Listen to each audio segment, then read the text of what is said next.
Hindi class में आप सभी लोगों का स्वागत है। बच्चों, आज हम कक्षा 11 में काव्यांजलि से तुलसीदास पाठ पढ़ेंगे। ये बहुत ही इम्पॉर्टेंट है। इसके जो महत्वपूर्ण आपके पद्यांश हैं उनको पढ़ेंगे और उसकी पहले उसका अर्थ समझेंगे, उसकी व्याख्या समझेंगे, उसके बाद उस पर आधारित प्रश्नों को हल करेंगे। तो बच्चों, आपकी परीक्षा में 2 पद्यांश पूछे जाते हैं और उस पद्यांश पर आधारित 5-5 प्रश्न होते हैं। एक प्रश्न 2 नंबर का होता है।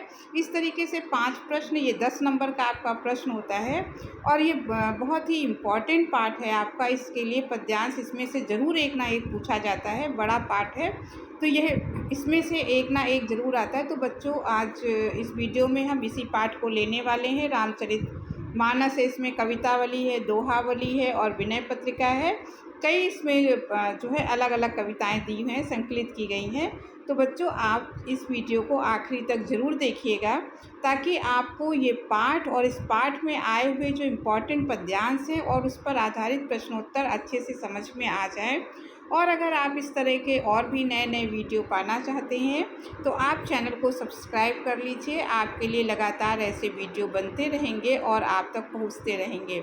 अब इस वीडियो को शुरू करते हैं।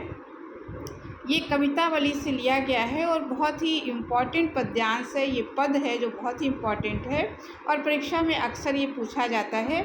तो देखिए, शुरू की जो इसमें 2 पंक्तियां हैं वो रेखांकित हैं। इसका एक अलग से प्रश्न बनता है, रेखांकित अंश की व्याख्या कीजिए।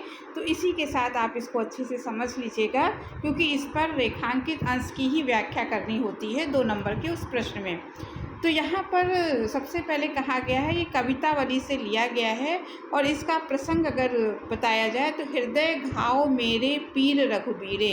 ये उस समय का प्रसंग इसमें है जब लक्ष्मण को शक्ति बाण लग जाता है, लक्ष्मण मूर्छित हो जाते हैं और उसके बाद जो हनुमान है वो संजीवनी बूटी लेकर आते हैं और उसके बाद जब उपचार होता है उनका और उनकी मूर्छा टूटती है तो सभी लोग उनसे पूछने लगते हैं कि तुम्हें घाव लगा था, तीर लगा था, तो तुम्हें दर्द तो नहीं हो रहा है? तुम्हारा घाव कैसा है, तुम्हारा पीड़ा, तुम्हारी दर्द कैसी है? तो वहाँ पर लक्ष्मण जी उन सब लोगों को उत्तर देते हुए कहते हैं। तो ये इसका प्रसंग है। लक्ष्मण जी कहते, हृदय घाव मेरे पीर रघुबीरे। पीर माने होती है पीड़ा, पीड़ा माने दर्द। तो यहाँ पर वो पूछ रहे हैं कि जब सब लोगों ने पूछा कि तुम्हारे हृदय में बाण लगा था और तुम्हारा दर्द कैसा है, तो कहते कि हृदय घाव मेरे। लक्ष्मण ने कहा कि मेरे हृदय में घाव तो मेरे हृदय में लगा था, पीर रघुबीरे, लेकिन इसकी जो पीड़ा है, इसका जो दर्द है वो रघुबीर मने राम को है। तो उन्होंने क्या जवाब दिया कि घाव जरूर मेरे लगा था लेकिन उसकी जो पीड़ा है, उसका जो दुख है, उसका जो दर्द है वो राम को हुई है। पाए सजीवन जाग कहतियों, प्रेम पुलक बिसराए शरीरे।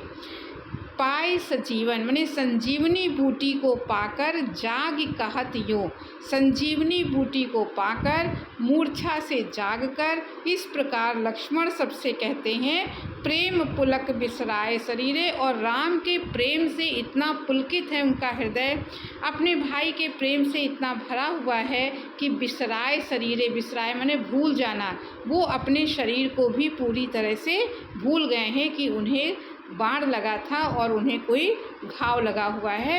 तो प्रेम से लक्ष्मण जी इतने भरे हैं कि अपने शरीर को भी भूल गए।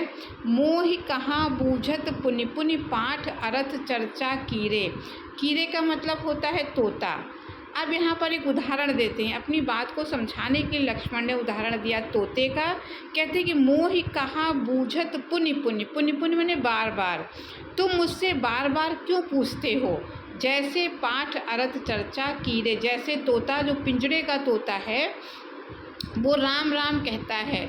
वो कब कहता है? वो जो बात सुनता है उसको वो दोहराने लगता है। तो राम राम का पाठ अगर तोते के सामने किया जाए तो वो वैसे ही पाठ राम राम करने लगता है, लेकिन उसका अर्थ नहीं, अर्थ माने होता है अर्थ, लेकिन उस राम के महत्व को तोता नहीं जानता है। अगला वो हीरे का उदाहरण देते हुए कहते हैं अगले उदाहरण में कि शोभा सुख क्षति लाहु भूप कह केवल, कांति मोल हीरे। पहला उन्होंने तोते का उदाहरण दिया अपनी बात को समझाने के लिए। अगला उदाहरण वो हीरे का देते हैं। कहते हैं कि शोभा सुख छति लाहु भूप कहाँ। भूप माने होता है राजा, और केवल कांति मोल हीरे। कहते हीरे की तो केवल चमक होती है, कांति माने चमक, हीरे की अपनी केवल चमक होती है और कुछ नहीं होता है।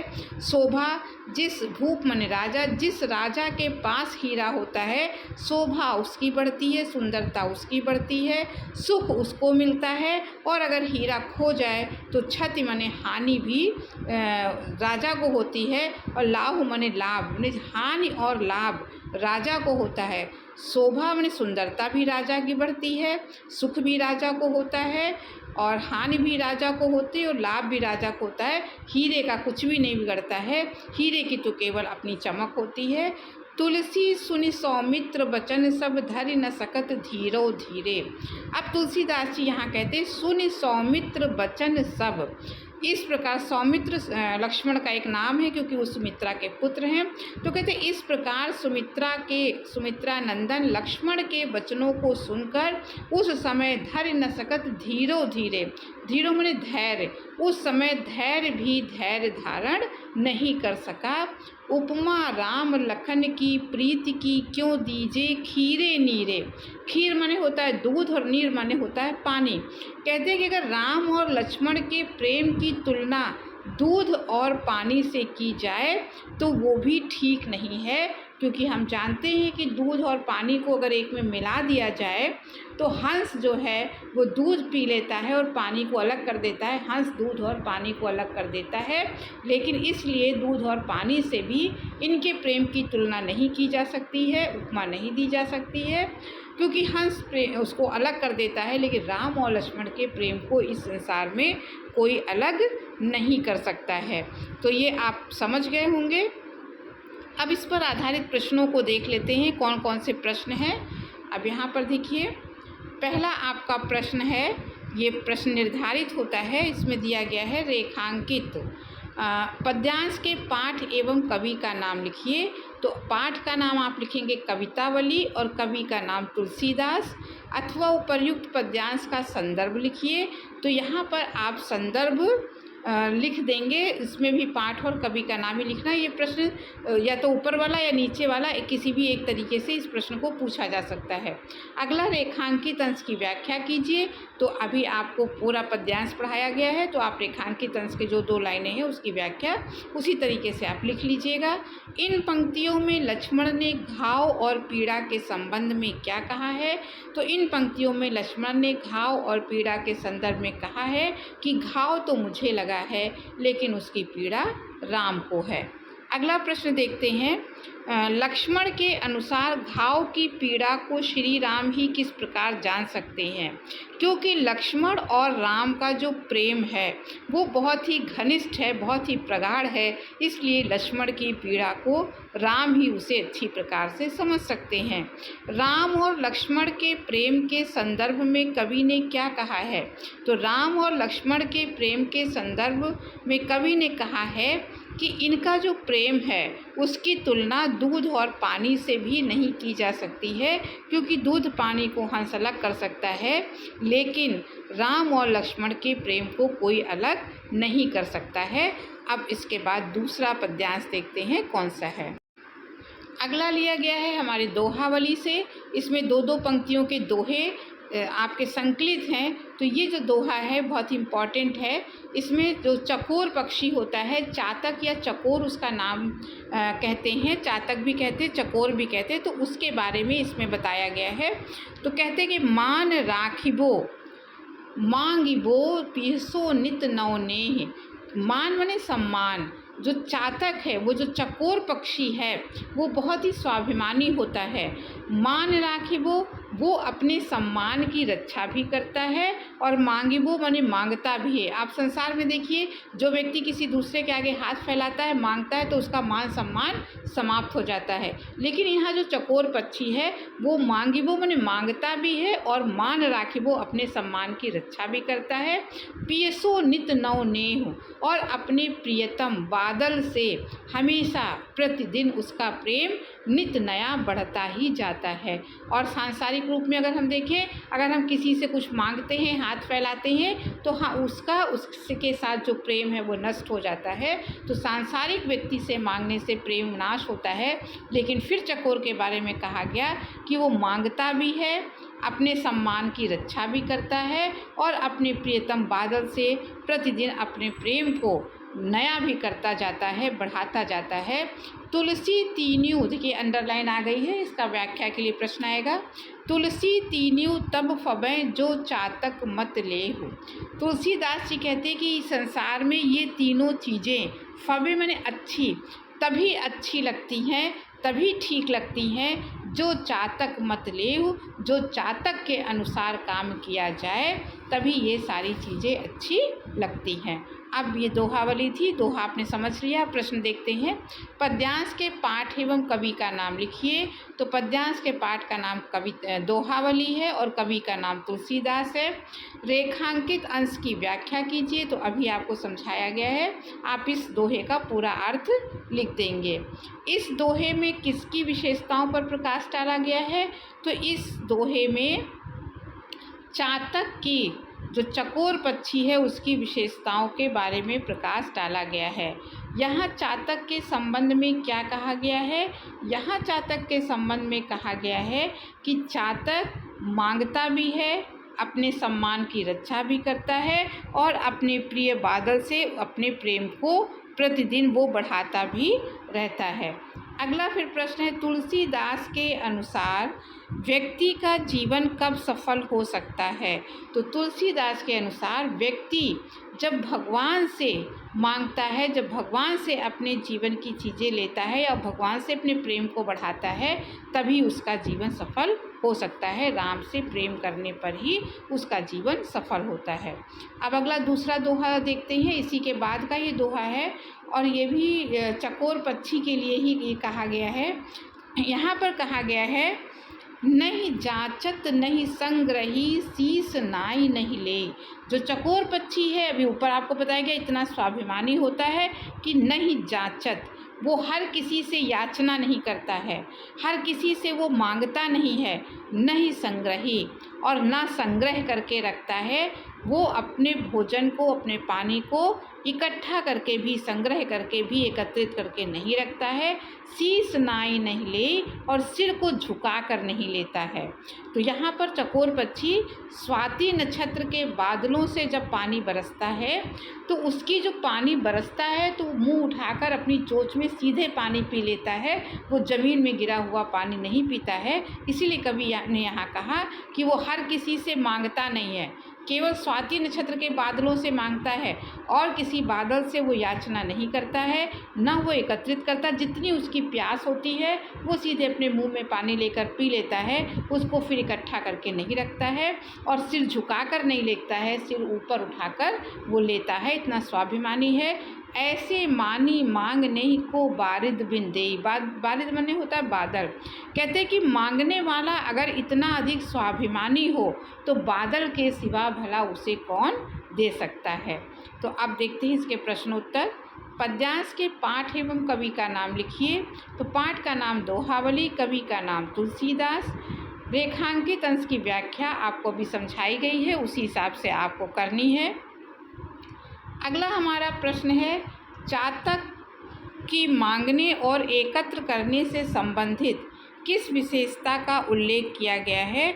तो कहते चातक ना तो मांगता, हर किसी से ना तो मांगता है और ना ही वो एकत्र करके रखता है, ये उसकी विशेषता है। चातक और स्वाति नक्षत्र की बूंद का क्या संबंध बताया गया है? तो चातक स्वाति नक्षत्र की बूंद की ही जल को से अपनी प्यास को बुझाता है और किसी बादलों के पानी को से वो अपनी प्यास नहीं बुझाता है, क्योंकि चातक स्वाति नक्षत्र से ही प्रेम करता है, स्वाति नक्षत्र के बादलों से प्रेम करता है। स्वाभिमानी चातक की याचना को कौन समझता है? स्वाभिमानी याचक की याचना को, चातक की याचना को बादल समझता है। अब अगला देखते हैं कि अगला कौन सा। अगला पद देखिए हमारे विनय पत्रिका से लिया गया है और विनय पत्रिका बहुत ही इम्पॉर्टेंट है, जिसका ये लास्ट पद है और ये बहुत सबसे ज़्यादा विनय पत्रिका का इम्पॉर्टेंट पद है। इसको हम लोग पढ़ते हैं। अबलो नसानी अब न नसई हो। नसानी माने होता है नष्ट करना। तो कहते हैं कि अब तक तुलसीदास जी भगवान राम से कहते हैं, अपने आराध्य राम से कहते हैं कि अबलो नसानी माने अब तक, अबलो माने अब तक मेरा जितना जीवन था वो नष्ट हो गया, अब न नसई हो। अब मैं आगे आने वाले जीवन को नष्ट होने नहीं दूंगा। अब तक जब तक राम नहीं मिले थे तब तक का जीवन तो नष्ट हो गया, बर्बाद हो गया, लेकिन अब आने वाले जीवन को मैं कभी नष्ट होने नहीं दूंगा। राम कृपा भव निशा सिरानी जागे फिर न डसई हो। राम की कृपा से भवनिशा, भवने संसार, संसार रूपी रात्रि समाप्त हो गई है। अब मैं जाग गया हूँ और उसके बाद न डसई हूँ, अब मैं दोबारा सोऊंगा नहीं। पायो नाम चारु चिंतामणि उर करते न खसई हो। पायो नाम चारु चिंतामणि, मैंने राम नाम रूपी चिंतामणि को प्राप्त कर लिया है, मुझे राम नाम रूपी चिंतामणि मिल गई है। उर करते न खसई हो। उर मन हृदय, कर मन हाथ। मैं अपने हृदय रूपी हाथ से अब मैं उस नाम रूपी चिंतामणि को खिसकने नहीं दूंगा, अर्थात मैं हृदय से उस चिंतामणि रूपी नाम का हर समय स्मरण करूंगा। श्याम रूप सुच रुचिर कसौटी चित कंचन ही कसई हो। जो सोना होता है वो काले रंग का एक पत्थर होता है, उसे कसौटी कहते हैं। कसौटी पे कस के घिस के उसको देखा जाता है कि सोना खरा है कि खोटा है। तो यहाँ पे कहते हैं कि श्याम रूप सुच रुचिर कसौटी, तुलसीदास जी कहते हैं कि जो राम का सांवला रूप है उसी को मैं कसौटी बनाऊंगा और चित्त मने हृदय रूपी कंचन मने सोना, अपने हृदय रूपी स्वर्ण की उसके ऊपर पहचान करूंगा, उसके खरे खोटे होने की पहचान करूंगा। परबस जान हंस्यो इन इंद्रिन निज बस होए न हंसई हो। अभी तक अब वो कहते हैं कि इंद्रियां, 5 इंद्रियां हैं, तो कहते परबस, अभी तक मैं इंद्रियों के वश में था तो इंद्रियां मुझ पर हंसती थी।